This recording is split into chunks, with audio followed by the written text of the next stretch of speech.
안녕하세요. 미스터리 수사국입니다. 2018년 넷플릭스에서 공개된 미국 드라마 더티존을 시청하셨나요? 더티존은 실화를 바탕으로 제작되었으며 실제 이야기는 드라마보다 훨씬 더 흥미진진합니다. 오늘은 미국에서 발생한 존 미안 사건을 소개해드리겠습니다. 59세의 데브라 뉴엘은 2014년 10월에 55세의 존 미안을 처음 만났고 첫 만남에서 바로 본인의 이상형을 찾았다고 생각했습니다. 데브라는 4번이나 결혼에 실패했지만 꽤나 이성적이라고 스스로 생각했습니다.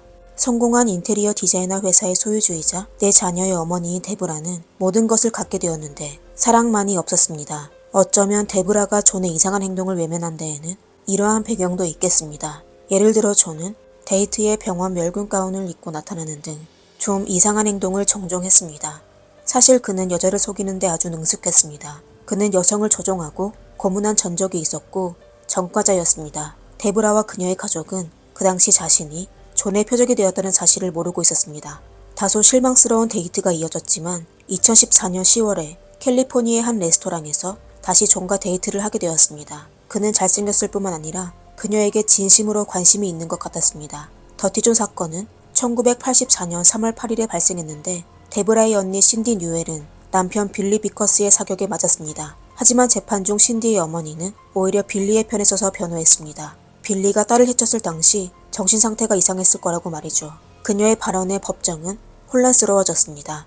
신디의 어머니와 다른 가족들은 아주 부정적인 단어로 신디를 묘사했습니다.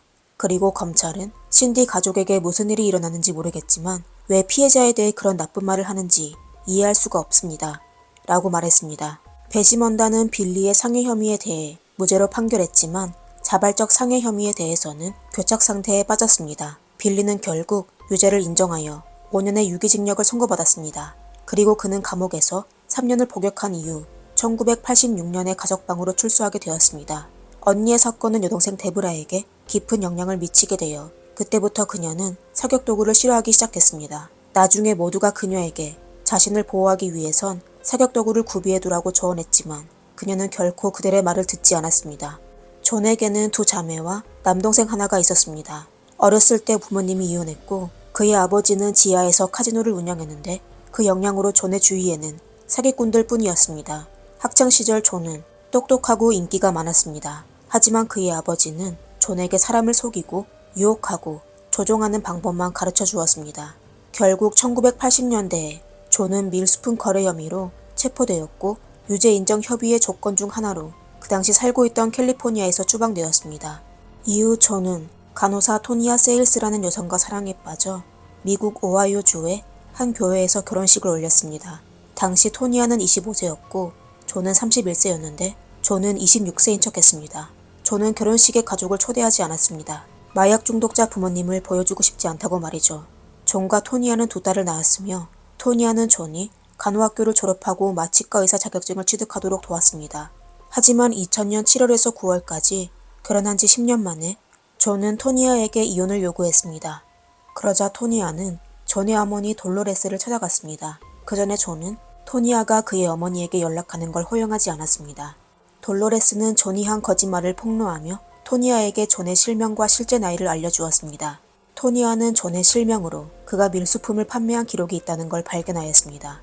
그리고 집으로 돌아가 집안을 샅샅이 뒤지다가 존이 병원에서 가져갈 수 없는 수술용 마취제를 숨겨뒀다는 사실을 발견하여 그녀는 바로 경찰에 신고했습니다. 2000년 9월 경찰은 공식적으로 존에 대해 수사를 시작했습니다.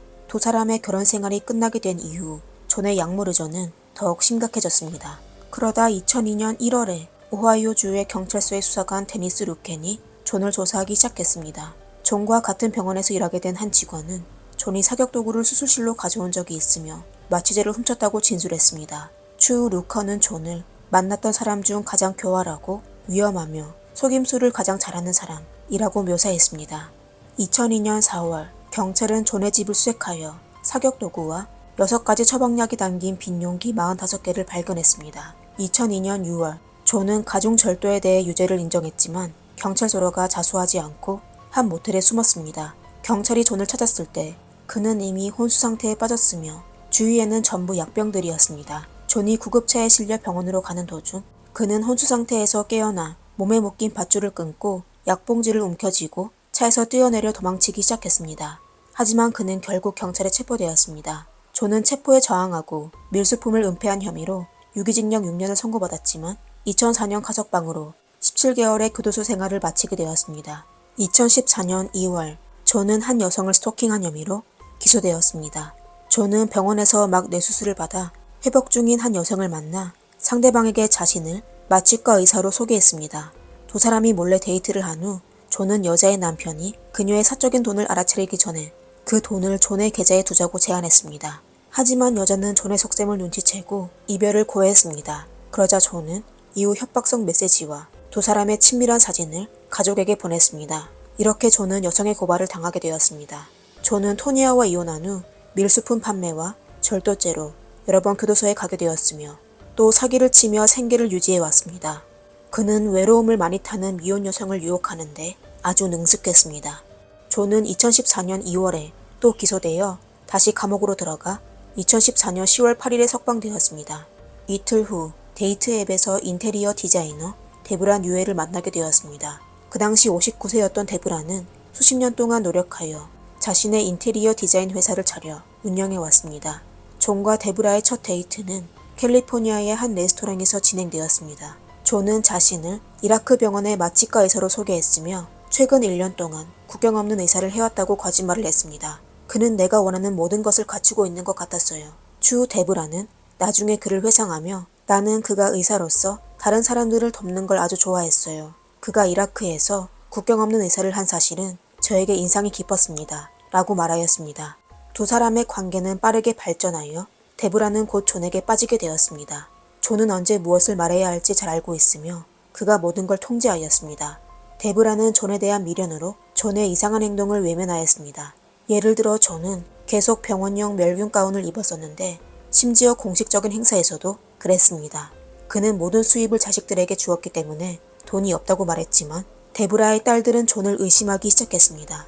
데브라의 큰딸인 제클린은 저는 엄마에게 그 쓰레기 같은 존을 집에서 내보내지 않으면 엄마와 함께 살지 않겠다고 말했습니다. 라고 말했다고 했습니다. 데브라의 막내딸 테라는 처음에 엄마와 존이 데이트하는 걸 반대하지 않았지만 알 수 없는 이유로 존을 싫어하기 시작했습니다. 2014년 11월 데브라와 존은 뉴포트 비치에 있는 별장으로 이사했습니다. 빌라의 임대 계약서에는 데브라의 이름만 적혀 있었는데 존은 임대 계약서에 자신의 이름이 표시되는 걸 원하지 않았기 때문입니다. 추수감사절 전날 존은 데브라의 딸과 사이가 악화되기 시작했습니다. 그 당시 막내딸 테라는 엄마와 존이 동거하는 사실을 알게 되어 엄마와 싸우기 시작했습니다. 모녀가 말다툼하고 있을 때 존은 옆에서 도발하며 테라야, 왜 내 일에 간섭하니? 왜 데브라를 내 곁에서 데려가려고 하는 거니? 라고 하였습니다. 그리고 그는 데브라에게 테라를 내쫓으라고 암시까지 하였습니다. 테라는 어머니에게 어떻게 이 남자가 나에게 그런 식으로 말하게 놔둘 수가 있어? 라고 고함치며 몸을 떨며 떠났습니다. 그녀는 어머니가 자신 대신 존을 선택한 거에 대해 매우 역겨워했습니다. 2014년 12월에 데브라 내 가족 갈등은 계속되었습니다. 하지만 그녀는 존과 사귄 지 2개월 만에 라스베가스에서 혼인신고를 하였습니다. 그 당시 데브라는 현지에서 출장 중이었는데 결혼식은 법원에서 진행했으며 두 사람은 아무런 손님도 초대하지 않았습니다. 2015년 3월 데브라의 조카 샤드 신디의 아들은 그녀에게 전화하여 존을 조심하라고 하였습니다. 샤드는 제클린의 부탁으로 사립탐정을 고용하여 존을 조사해 보았는데 존이 감옥에서 복역했다는 사실을 알게 되었습니다. 그리고 그는 마취과 의사가 아니었습니다. 데브라는 샤드의 말에 관심 없는 척했지만 그녀도 존을 조사하여 그가 여성을 유혹하고 괴롭혔던 전과 기록을 발견했습니다. 존은 2005년부터 2014년까지 절도 혐의로 투옥되어 석방된 후 데브라를 만나기 전까지 여러 여성을 유혹하고 속여 악독한 위협을 했었습니다. 법원 기록에 따르면 존의 대부분의 사건에서 본인이 의사라고 사기쳤습니다. 존과 데브라가 결혼한 2014년 12월까지 남부 캘리포니아 근처에는 3명의 여성이 존에 대해 금지 명령을 신청했습니다. 그리고 그녀들 전에도 최소 3명의 여성이 그에 대한 접근 금지 명령을 신청했었습니다. 데브라는 진실을 알게 되자 아주 불안해졌습니다. 그녀는 존이 허리 수술을 받아 입원한 기간 동안 이사하였습니다. 하지만 2015년 6월에 존의 노력으로 두 사람은 다시 동거하기 시작했습니다. 데브라는 이후에 그는 이야기를 구성하는데 아주 능숙했어요. 그는 나를 잃을까봐 거짓말을 했다고 하더군요. 그리고 내가 관용적인 사람이라 정말 행운이라고 생각한다고 하며 내가 그의 인생에서 가장 사랑하는 사람이고 내가 그를 사람으로 만들었다고 했어요. 라고 진술했습니다. 데브라와 존은 어바인의 새 아파트로 이사했습니다. 하지만 결혼한 지 1년 3개월이 지난 2016년 3월까지도 데브라는 여전히 존을 믿을 수가 없었습니다. 그녀는 가족과 점점 멀어지게 되었으며 큰딸 제클린과 존의 관계는 더욱 악화되었습니다. 존은 심지어 데브라가 딸들과 특히 제클린과 다시는 만나지 않는 걸 바랬습니다. 어느 날 데브라는 몰래 제클린을 만나러 갔었는데 존에게 들키게 되었습니다. 존은 데브라에게 분노하며 만약 그녀가 또다시 큰딸을 만나게 되면 제클린을 바다에 던져버릴 거라고 했습니다. 2016년 3월 데브라는 마침내 존을 완전히 믿을 수 없게 되었습니다. 그녀는 존에게 이별을 고하고 4월에 이혼 소송을 제기하였습니다. 이에 존은 그녀에게 협박 문자를 보내며 그녀가 돈을 주지 않으며 해칠 거라고 경고했습니다. 데브라는 금지 명령을 신청했지만 판사는 데브라가 위협에 처한 게 아니라고 판단하여 그녀의 요청을 거부했습니다. 그 당시 존은 확실히 다른 곳에 살고 있었으며 그녀에게 해를 끼친 적이 없었습니다. 그 후 데브라는 존과의 연락을 완전히 끊고 존의 전화와 메시지를 무시했습니다. 2016년 6월 11일 데브라의 승용차는 사무실 주차장에서 사라졌습니다. CCTV를 통해 존이 그녀의 차를 훔쳤다는 걸 알 수 있습니다. 나중에 그 차를 발견했는데 휘발유가 부어져 있었으며 불에 탄 흔적이 있었습니다. 분명 존이 차를 태우려고 했지만 완전히 불을 붙일 수가 없게 됐는데 방화 미수죄에 속했습니다. 2016년 8월 19일 제클린은 존이 아파트 건물 밖에서 자신을 기다리고 있는 걸 보게 되어 테라에게 전화하여 존이 어바인에 도착했다고 조심하라고 경고했습니다. 그날 테라는 퇴근 후 집으로 돌아가 아파트 건물 앞에 주차하였습니다. 그녀가 차에서 내리자 존이 뒤에서 나타나 날카로운 무기로 그녀를 공격했습니다. 그는 저를 차 안으로 밀어 넣으려고 했어요. 테라는 나중에 저는 비명을 지르며 그에게서 벗어나려고 했는데 그가 제 입에 손을 얹어 나는 모든 힘을 다해 몸부림쳤습니다. 라고 회상했습니다. 존의 키는 188cm였는데 몇 주 동안 체중이 많이 빠졌지만 테라보다 힘이 훨씬 셌습니다. 다행히 그 당시 테라는 두꺼운 장화를 신고 있어 몸부림치는 동안 그녀는 존의 손에서 날카로운 무기를 빼앗은 후 그 무기를 잡고 존을 향해 13번을 찔렀습니다. 테라는 저는 그를 찌르고 내밀었습니다.